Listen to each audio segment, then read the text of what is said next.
Hello, everyone, and welcome again to Leaders Uncut. And this is Catherine Oakes, your host. And today it is my great pleasure to have with us Lou Covey, who is the chief editor of Cyber Protection magazine.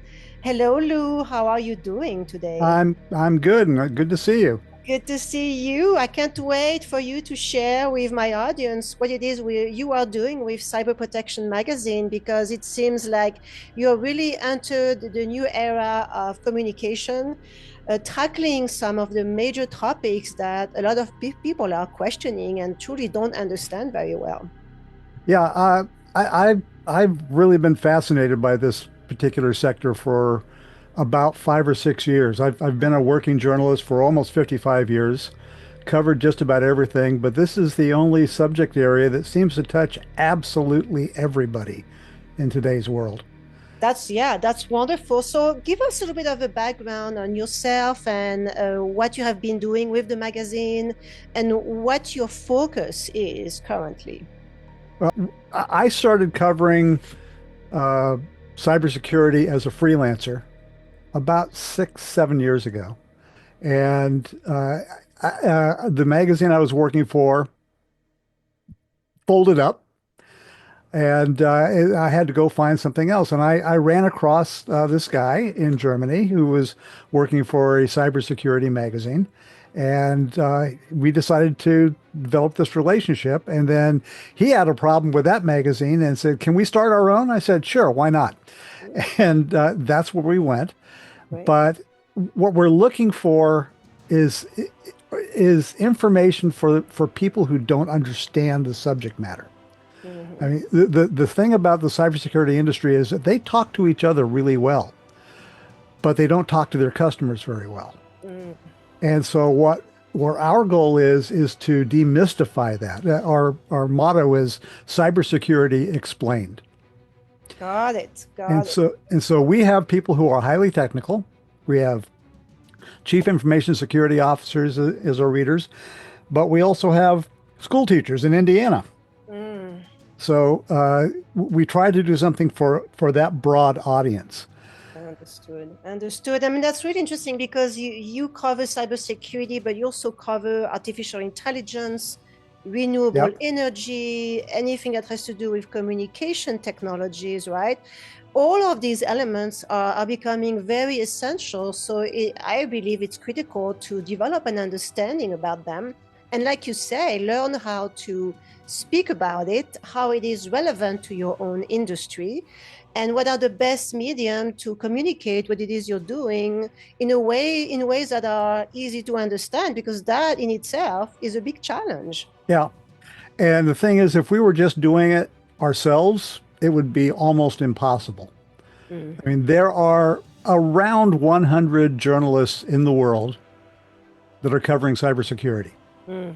and there are 5,000 companies in the industry. Wow. And so it makes it difficult to actually cover an industry that broad with I mean, I get 3 press releases a week at minimum, Mm-hmm. and from all different kinds of companies. And, and that's the 5,000 companies. There may be 1 or 2 thousand public relations professionals they're in the arena, Mm-hmm. and we just can't cover it the way we should, and that makes people upset. We hear the term we don't trust mainstream media. Well, the fact is, print is the mainstream, Mm. but not many people are reading print. Yeah, well, lots of people don't like to read anymore. I mean, especially the young generations, that's becoming a challenge. So how do you address that? Well, that's part of one of the things that we do is media training. Okay. Because when I get a press release, I can't just throw it away if it's bad. I Mm-hmm. said, I've got to figure out what the real story is here. So I spend time doing that. And if I find the story, but it's not good enough to cover, then I will call back to whoever sent it to me and explain to them this is why we can't do it. Well, Mm-hmm. my partners in the magazine have become angry with me for doing that because you say you've got 55 years of experience and training in this. You can't be giving this away for free. Yeah, I can understand And that. It's very tempting though, because especially if you have a giving heart and your intention is genuinely to help. It's a but challenge, right? it is a challenge. But the thing is that the way I'm doing it is inefficient. I had one chief marketing officer tell me after I explained to them, well, I explained to them the problem with their content, Mm.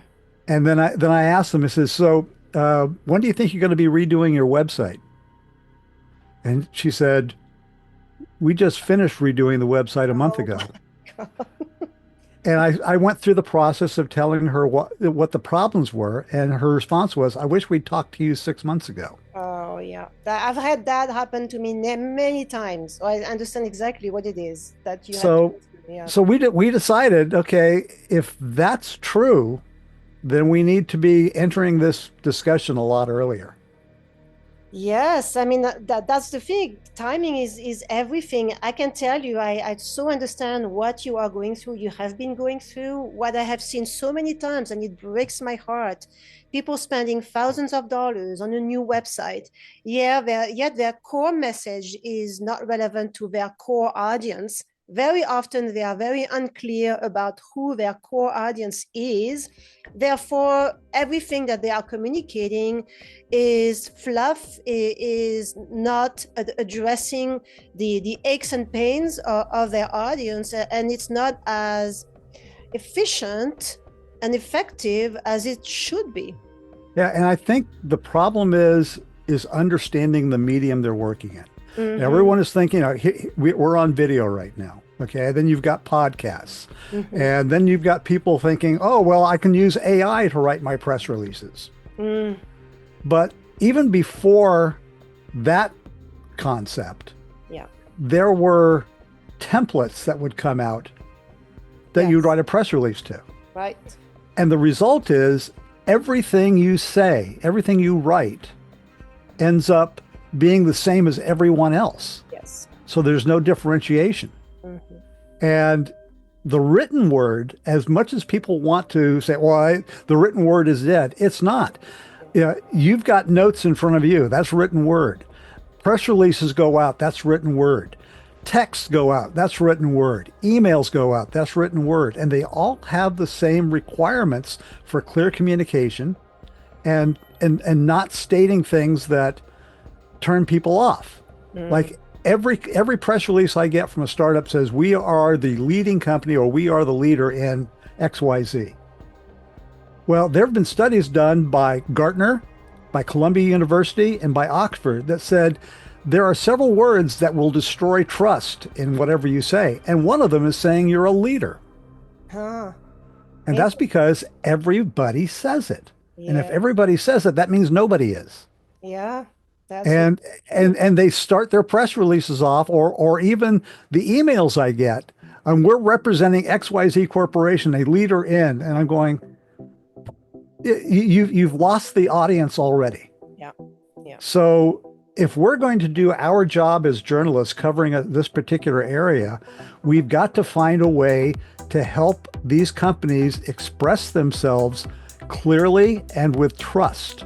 Well, and And you're right. You're actually pointing out something that's very important. Everybody is of course, leveraging AI. But very often, like you're saying, it is not a reflection of your personality, your style, your soul, right? All of yeah, this, it's important to not forget that so that you don't become just like everyone else. So that's very important. AI is not the solution of all in all. You have to use it wisely, but remain open to your own creativity, because AI is just gathering information on what has been done up to now. yeah. It is not creating the future. It is not innovating what is to come. That's not part of the whole system. Yes, and yeah, we all have a story. That's something I've always believed from the beginning when I started my career 55 years ago. Mm-hmm. Every human being, every company, every organization has a story to tell. The question is, do you know how to tell it? Mm-hmm. That's very And that's that's difficult, and it cannot be automated. It I can't. mean, people Yeah. say, well, if we just use AI, it'll do that. Well, you got to remember, yeah, everything that's in AI has been taught to it by what's on the internet. Yep. And if not, and as the rule goes, 90% of everything is crap, which is mean what you're using is a basis of crap for everything you're doing. I had never heard it that way. I love it. I think it's So- powerful. That's something people would remember. Yeah. Very So- true. Very So, true. so I use AI. It's a great reference tool, as long as you check the references. Yes. Yes. But it's a way to find things that I hadn't quite been able to find or question properly in a search term, and the search engines have made it worse. There was a podcaster I listened to, Graham Cluey, has a podcast called Smashing Security. And he pointed out something earlier this week about shopping on Google. And what he was actually doing is he was looking for some information about PayPal. He had a problem with it. So he did a search for PayPal help. And the first thing that popped up was a website that said PayPal help, but it was actually a phishing site. Oh my God, this is terrible. Okay. And the thing is, that company had paid Google a lot of money to get put at the top of the search. See, that's And the true. actual customer service number for PayPal was 3 levels down. Can you imagine how dangerous that is? Because people trust what they see, what they Yeah. receive. Yeah. And you should always question it and verify. I mean, especially in that case, that's extremely dangerous. I mean, speak about cybersecurity there. Yeah. And that's where people get most of their information now, from the internet. Yeah. Yes. Yes. And is dangerous. So there's not a lot of us left. I mean, I'm in my 70s now. I've got maybe another good 20 years, and I've got to pass on some institutional knowledge that people are saying that they don't need anymore. Yeah. But I can't give up. I mean, like in 1900, there were 200,000 journalists in the United States. Okay. Today, according to the Bureau of Labor Statistics, there are 45,000. Oh, wow, big decrease here. But I'm Okay. not surprised. But then again, Lou, I'm sorry, but look at the major channels. Fox, CNN, BBC, I think is a little bit better. It's broader coverage. But I'm sorry, but the rhetoric is boring. The rhetoric is always the same. It's uninspiring. And that's because they don't have the time to do it. And, I'm not a broadcast fan. I'm a print fan. Yeah. And the thing is that we are losing the people to do the work. I mean, we've got the lowest number of journalists in the United States right now per capita than we've had since the Civil War. Yeah, and the country, and the U.S. was less than 10 million people during the Civil War. Yeah. And today we're almost 350 million. Yeah. So you've got fewer number of people who are working to cover what's going on in the world, and more people who are doing things that need to be covered. So we've got to become more efficient in how we get this information out, and we've got to change the narrative that the media aren't doing their job. Well, the media are doing their job. Really? You think so? Yeah, but the thing is, they don't have time to do it well. Ugh, I don't know. I mean, I see some of these hosts paid millions of dollars. I don't get it. I'm sorry. I mean, there's no risk. Well, they're not journalists. Now, one of the things I like about the UK is they don't call the people on the TV, they don't call them journalists. They call them presenters. Okay, well, but most presenters are paid millions of dollars. Yes, Wow. and I'd like to say you get what you pay for, but you don't. There are some good ones out there. I'm a big fan of Kay Burley. I'm a big fan of Margaret Brennan. But you're right, most of them don't. So the thing is, you're making a point here. You're watching television news. Most people are, though. Most people still are. But think of the people in print. Do you read any print magazines? Any print I publications? read online. I mean, not, but I do read online magazines, yes. Yeah. But I do all of So, this. so who are the people you respect, or who are the people that you have a problem with in the print? No, I mean, I don't, because it's a lot more detailed. It's more accurate. It's more interesting. It's more educational. You get real Exactly. value. Yes. Well, yeah, I mean, there's a basic reason for that too. Yeah. A human being talking very fast can speak about 120 words a minute. Mm-hmm. But in that same minute, a basic human being can read 700 words. I definitely agree. But I mean, I'm there with you, Lou, but I'm seeing the trends now, how especially the younger generation are getting their information. It is social media still. It's tainted. It's not fully accurate. It's not as professional as it should be. So what can we do then? I mean, you are the expert in all this. What are you doing, and what can we do to change that trend and provide information that is actually, first of all, relevant, detailed enough, and that has a positive impact? Well, when you understand what the problem is, you have to call them out on it. When people say, "Oh, I don't trust mainstream media," well, you've got to find out from them, what are you talking about? Because mainstream media is actually social media. Mainstream means whatever you're getting is the primary avenue. Well, if you say you don't trust mainstream media, what you're actually saying is you don't trust social media. You don't trust social Good. So if you don't trust social media, why do you continue going to it to get your information? But there too, you see a shift. There's a shift in utilization of social media. I see that happening everywhere. Yes. I don't believe, that's dangerous to say maybe, but I don't believe a lot of them are going to remain valid and alive. I think a lot of them are going to be forced to be closing. Yeah, I think you're right. Yeah. At least I hope so. I would like to see the end of Twitter. It's X now. Yeah. Well, yeah. I refuse. But I got kicked off of Twitter just after Elon bought a controlling interest in it, and I really haven't missed it. But I'm looking more toward the decentralized platforms, Mastodon, Blue Sky, that sort of thing. Okay. Because they allow the user to control it. There's no algorithm involved. And the algorithms that are used in the mainstream media, Facebook, X, LinkedIn. LinkedIn isn't too bad right now, but those algorithms are designed to put advertising in front of you. Yeah, of course. I mean, it's, follow the money, first of all. They're all tainted because they all have donors, big time donors too. And like I always say, follow the money and make sure that what you read every day is of quality, because everything you read is impacting you as a human being. It's impacting your actions, your life. So be very careful what you expose yourself to. Yes. And why is advertising so prevalent in social media? Because that's how they survive. Okay. Yeah. Well, no. So the reason is that they've convinced the advertisers that getting as many eyeballs as possible is the best way to sell their products.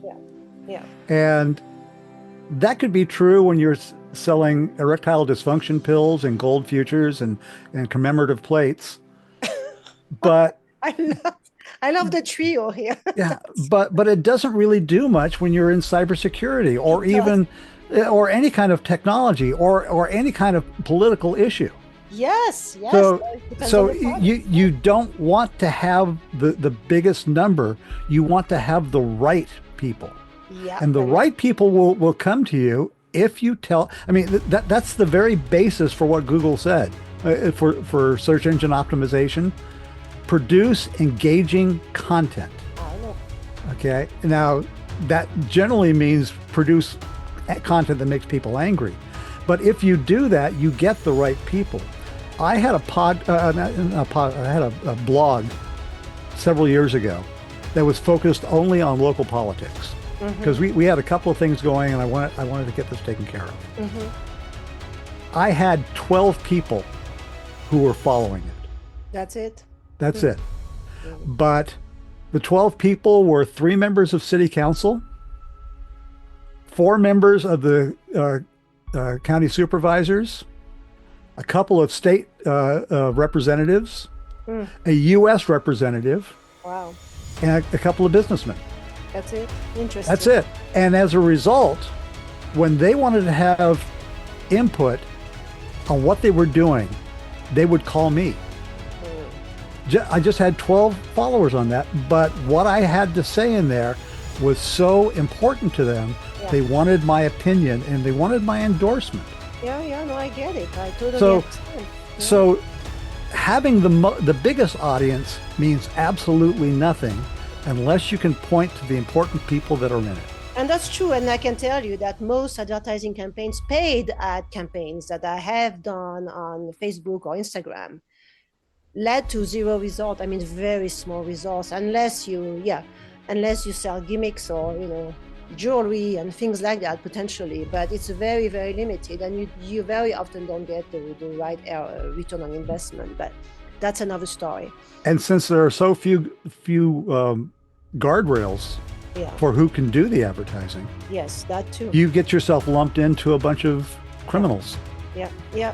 Well, now we open a kind of worms here, right? That's definitely something that is being addressed, and I think it's going to be cleaned up going forward because, first of all, people do not relate with anything that's not authentic anymore.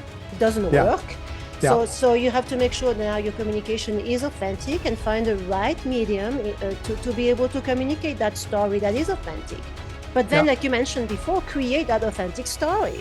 And we need people that are good at that are good storytellers, and then that can leverage technology to create a format of what you came up with that is going to be working for you. That too is important. And that brings us back to what we're trying to do at the magazine and trying to help companies learn how to write again, learn how to communicate again, and not just slough it off as, well, we have to do it, so we'll just do it for as cheap as possible. Yeah. And So- I'm actually encouraged. Every once in a while, I take the train up to San Francisco, and I look around. And 10 years ago, you'd see everybody was on their phone. Okay? Yeah. Now, when I look around the train, I see people on their phone, but they're like my age now. But the younger people, they're reading books, they're reading magazines, Good. they're reading newspapers. Good. So That's right. I actually have hope for the future when I take a look at young people and they're spending time learning, Yes. learning how to make rational decisions, and to really, people say, "Oh, I'm doing my own research." Well, they're actually trying to do their own research from legitimate sources. So I think you're right. I think we're going to be changing things. I think the oligarchs of America have run as far as they can with social media. I think so too. I mean, that's what I'm seeing. This is what I think how the future will be evolving, and that it's going to be cleaned up of all the crooks out there, because unfortunately there's so much corruption, and that too has to disappear because it's not leading to anything positive. And people are smart, don't think people are stupid. People are smart. And I think the younger generations, I see that all the time, they seem to have been born with a superior level of wisdom and a superior level of awareness on what exactly is happening. And that triggers for them to search ways where they can find something that is genuine and authentic. Yeah, and I generally find myself when I'm sitting with people that I don't know, I tend to gravitate to the younger people because I like their ideas better. Yes, me too. And I think a major thing we need to consider is we need to start listening to each other again. Thank you, Lou. That's so true. So true. Instead of speaking out, and not reacting. I mean, we get offended so easily. But the question is, when you hear something that offends you, with as much friendliness as you can, you need to ask, what did you mean by that? I love that. And yeah, I find myself moving to a Socratic method of discussion when I'm trying to teach something, is in that you ask questions, you don't tell people stuff. And it's amazing what happens when you start peeling that onion for people and they start realizing that what they believe or what they've just said is not what they believe. I love that. That is so true. Asking questions, and it is true, especially in what you're doing, but in marketing. You have to understand what your audience wants. You understand who they are. You have to build that relationship and open up to questions. You're right. Because first of all, it makes them feel good because we feel like they are important. They are considered as providing relevant information. It changes the whole relationship. Yeah.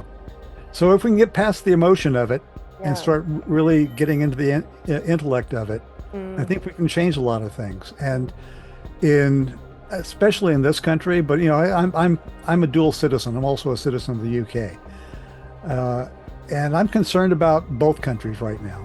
Yeah. The lack of empathy we have for each other. It's interesting. Yeah, it's interesting. But like I said, I see this changing too. I think we're reaching a turning point where human consciousness is evolving. And people realize that being so isolated, so self-centered leads to nowhere. It leads to nowhere but more isolation, more anxiety, more fears, more loss of purpose. I see that all the time. And people start to realize now that we need each other. We need to be kind to each other. You need to open doors to understand each other on different levels. So I'm actually very optimistic in what is to come. Yeah, I tend to be as well. That's great. Because like you, I'm a citizen of France. I have my French passport. I have my US passport. Gee, I had no idea. Yeah. Big news of the day. I know, but I've always said the greatest export of France is their women. Oh, thank you. Thank you. So anyway, it's it's nowhere perfect. No. There are great things in every country. Of course, some countries are at war, which is another challenge, which should make us feel good about where we are.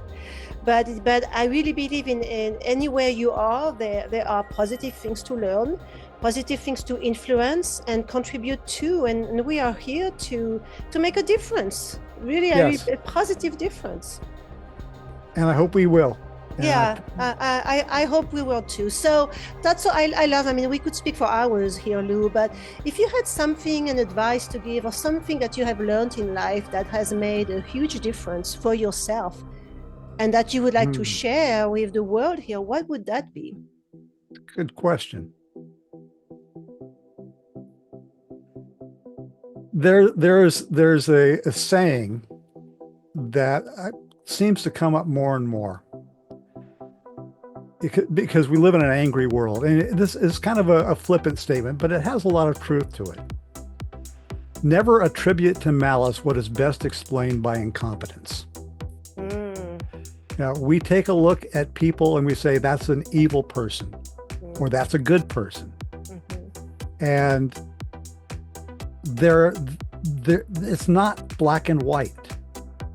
And when somebody does something that's bad, that's not good for society, it's not necessarily because they're evil. It's just that they don't know what they're doing. And there was a book many years ago called The Peter Principle, which said the basic premise is that people always rise to their own level of incompetence. So the people who are in charge are probably incompetent to do what they're doing. And we have to understand that. Everyone has a certain level of competence in what they do, but not everyone is completely competent. So when you're upset about something, don't think that they're actually trying to do something bad. Just realize they probably don't know what they're doing. I love that. I think that's a great perspective, for sure. Because you're right, not everybody is expert at everything, and sometimes circumstances have led certain people to be in position of power that maybe they were not totally ready for. Yeah, and I think that's pretty obvious right now. It's We're not going to go there. Okay. I'm there with you, but I think all of this also is being somehow, by the hand of God, reorganized Yeah. in ways that we have no control over, which is a good thing. Yes. That's what I believe is happening too right now. Which this is why I'm always very optimistic, because the Earth and the universe has a way to restabilize things that are out of order. Yes. That's wonderful. Thank you so much, Lou. This is great. So if people want to speak with you and get help in building their story, leveraging what you're doing, your expertise, your experience, all the knowledge you have in creating narratives that are very powerful, what's the best way to get hold of you? You can email me at lou@footwashermedia.com, or you can send me a note at cyberprotectionmagazine.com. Perfect. Wonderful. We'll have this here. Thank you again for your time today. It was wonderful to have you. Thank you, Catherine. All right. Everyone else, thank you so much. I hope you enjoyed my conversation with Lou. Share it on your network. We need people to help each other out, sharing our stories. This is why we are doing what we're doing here. We are doing this to spread the good, to share information that will change people's lives for the better. Thank you again. Don't forget to subscribe to the channel. We would appreciate that. And we will see you next time.